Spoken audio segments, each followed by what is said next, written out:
दोस्तों, इस जग के चराचर स्वामी भगवान महादेव को कौन नहीं जानता है। ये सृष्टि उनकी ही देन है। महादेव के पास अपार शक्तियां हैं। उन्होंने जग कल्याण के लिए प्राणहारी हलाहल विष को भी पी लिया था। भगवान महादेव को उनके अनेकों नामों से पुकारा जाता है, जैसे कि भोलेनाथ, कैलाशपति, गौरीपति, शंकर, शिवजी, त्रिनेत्री, महाकाल आदि। दोस्तों, भगवान शिव के नाम मात्र से ही असुरों के पसीने छूट जाते हैं। भगवान शंकर की महिमा अनंत है, इसलिए आज की इस वीडियो आपके लिए बहुत ही ज्ञानवर्धक होने वाली है। आशा करते हैं आप इस वीडियो को बहुत प्यार देंगे।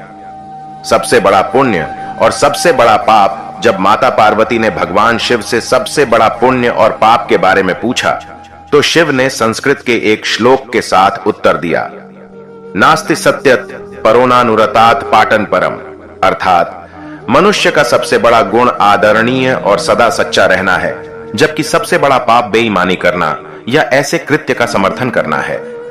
एक व्यक्ति को हमेशा ऐसे कार्यों में लिप्त होना चाहिए जो ईमानदार और सच्चे हों और उनके होने की धार्मिकता को नुकसान न पहुंचाएं। अपने प्रलोभनों को मत सुनो। जब माता पार्वती ने भगवान शिव से सभी कष्टों का कारण पूछा, तो भगवान शिव ने पार्वती से कहा कि प्रलोभन ही सभी कष्टों का एकमात्र कारण है। संसार में 3 प्रकार के प्रलोभन होते हैं। 1. आंखों की वासना का अर्थ है भौतिकवाद। यह विश्वास कि धन और संपत्ति जीवन में सबसे महत्वपूर्ण चीजें हैं। 2. शरीर की वासना का अर्थ है सुखवाद। यह विश्वास के जीवन में किसी भी चीज की तुलना में आनंद सबसे महत्वपूर्ण है। 3. जीवन का गौरव का अर्थ है अहंकार। अपने बारे में बहुत अधिक सोचना। यह सोचना कि आप किसी और से बेहतर या अधिक महत्वपूर्ण हैं।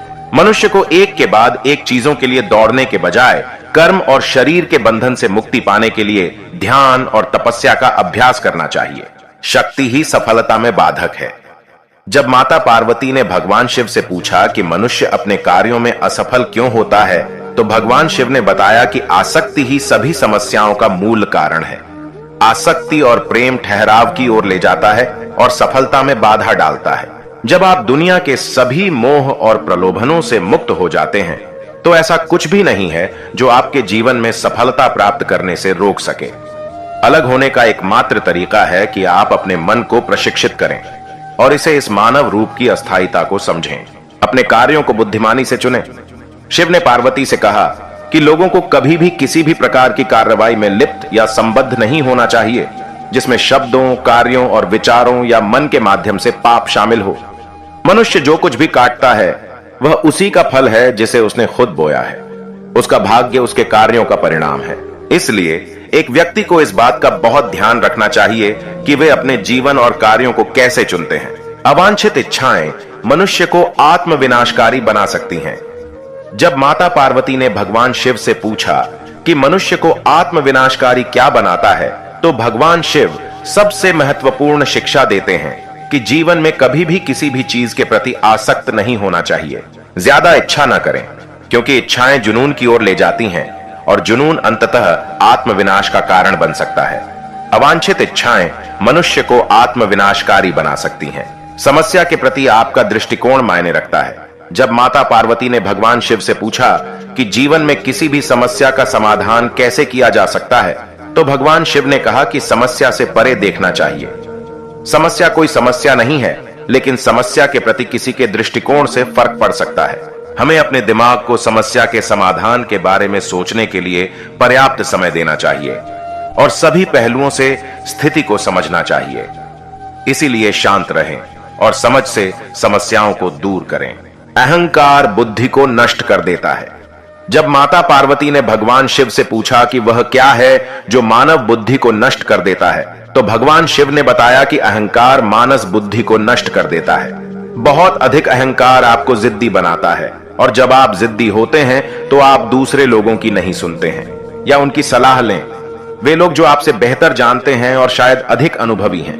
आपका अहंकार संभावित रूप से आपकी सफलता में बाधा बन सकता है, और यदि आप किसी भी प्रकार के मार्गदर्शन को अस्वीकार करते रहते हैं तो आप खो सकते हैं। भगवान शिव हमें अहंकार के बिना जीवन जीने का उपदेश देते हैं, क्योंकि अहंकार कहीं नहीं जाता है, लेकिन यह आपको स्वयं से दूर ले जाता है। भौतिकवादी सुख अधिक समय तक नहीं रहता है।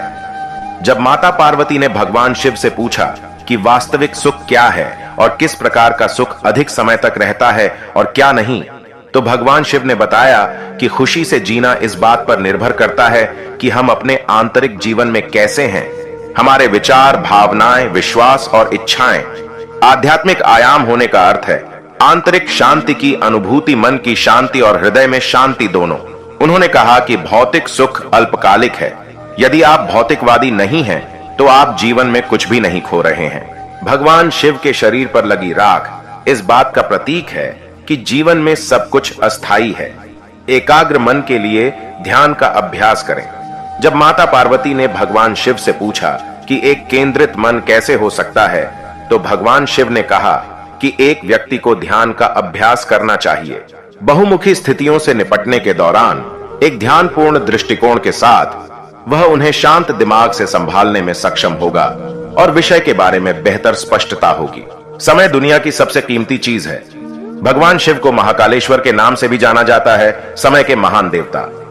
जब माता पार्वती ने भगवान शिव से पूछा कि दुनिया की सबसे कीमती चीज क्या है, तो भगवान शिव ने बताया कि समय ही समय है, दुनिया की सबसे कीमती चीज।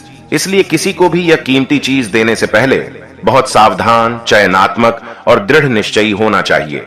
आपको हमारा यह वीडियो कैसा लगा कमेंट में जरूर बताएं और आप एक सच्चे शिव भक्त हो तो चैनल को सब्सक्राइब जरूर करें। धन्यवाद।